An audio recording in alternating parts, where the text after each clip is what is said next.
Sorry madam nga pala sa sa GL Grandia, naunahan kayo dahil may pumuntang cash buyer at binayaran na yung GL Grandia natin na commuter. Pero meron kasing presyo lang nun, pasok din sa budget. Itong 2019 Nissan Terra VE. Pakikita nyo naman, napaka-fresh pa. Ito ang marirecommend ako sa iyo, pampamilya.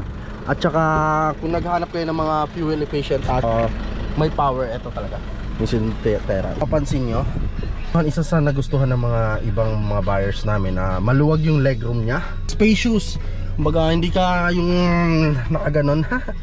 Actually makakaunat ka, kaya napaka-komportable nya, especially sa pamilya kayo. Kayaan red na red, so parang Valentine's lang. Yan, ikutan natin. Tutur ko kayo dito sa unit na to, i-b-roll ko lang, i-check nyo tong B-roll natin.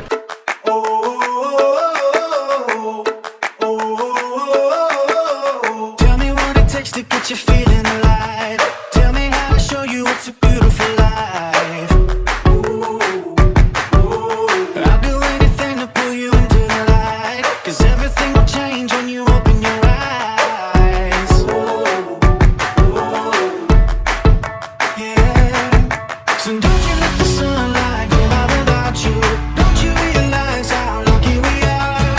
Open up your heart. Yan, kung mapapansin nyo, all leather na rin siya.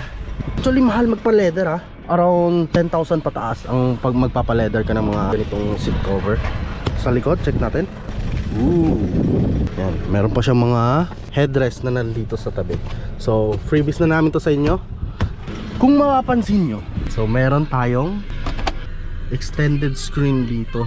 Aside dun sa touchscreen na yan, ito malamig, aircon nya malamig. Kilala ang Nissan brand sa malalamig na aircon. Okay, test drive natin. Napaka-smooth, grabe. Galing. Popost ko tong unit na to sa page namin, Dream Wheels Trading. Check nyo lang doon yung mga unit namin available. Kaya ito, huwag nyo lang hintayin na mawala pa ulit madam. Kaya kunin nyo na to.